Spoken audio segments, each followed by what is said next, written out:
ஆண்டவர் நமக்கு பாராட்டின கிருபை என்பது அந்த கிருபாசன தண்டை தைரியமாய் நெருங்க வைத்திருக்கிறார். நம்ம எங்கேயோ நின்று யார் மூலமாய் அவரை தேட வேண்டிய அவசியமே இல்லை. அவரிடத்துல ஓடி வந்து அப்பா பிதாவு என்று அழைக்கிற புத்திர ஸ்வீகாரத்தை தந்திருக்கிறார். பாவி என்று அழைக்கப்பட்ட ஸ்திரீக்கு அவர் பாதத்தில் வந்து முத்தமிட முடிகிறது. ஆமென். ஆயக்காரர்கள் பாவிகள் அவரை சுற்றி வந்து உட்கார முடிகிறது. இது எப்படி சாத்தியம்? இதுதான் அவர் பாராட்டின கிருபை.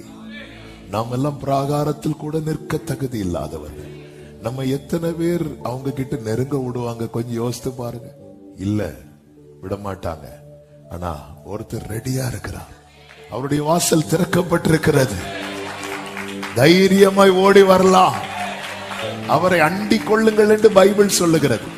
அவரை முத்தமிடுங்கள் என்று வேதம் சொல்லுகிறது.